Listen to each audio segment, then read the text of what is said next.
Tidak semua yang dikubur benar-benar pergi. Di desa kecil itu ada satu larangan yang tidak pernah tertulis.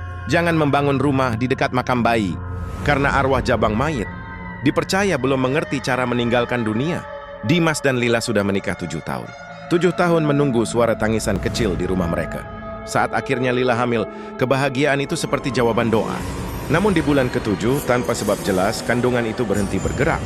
Tangisan yang mereka tunggu tak pernah terdengar. Bayi itu dikubur di samping rumah, hanya ditandai batu kecil tanpa nama. Malam pertama setelah pemakaman, Lila bermimpi. Ia berdiri di ruangan gelap. Ada suara seperti kuku kecil menggaruk tanah. "Ibu, gelap."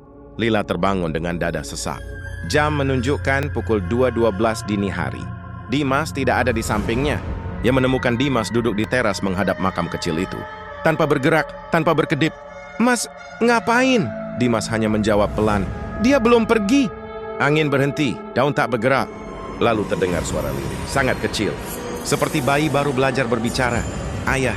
Lila gemetar, bagi Dimas justru tersenyum. Hari-hari berikutnya, hal aneh mulai terjadi. Rekening Dimas tiba-tiba terisi pembayaran proyek lama. Orang yang dulu menolak kerja sama, mendadak datang menawarkan bisnis, uang mengalir tanpa dicari. Namun setiap malam, Lila mencium bau tanah basah di kamar mereka. Dan suara itu semakin jelas. Tangisan kecil bukan dari luar rumah, tapi dari bawah lantai. Suatu malam, Lila memberanikan diri membuka jendela menghadap makam kecil itu. Tanahnya tampak basah, padahal tak hujan. Dan di atas batu kecil itu, ada jejak tangan mungil. 5 jari kecil menempel di tanah. Dimas mulai sering keluar rumah jam 2 pagi. Lila mengikutinya diam-diam. Ia melihat suaminya berlutut di depan makam kecil itu, meletakkan sesuatu di tanah, amplop berisi uang, dan setetes darah dari jarinya sendiri. "Tumbuhlah dan jangan tinggalkan ayah." Tanah di makam itu bergerak pelan, seperti ada sesuatu yang merespons dari bawah. Lila menutup mulutnya agar tidak berteriak.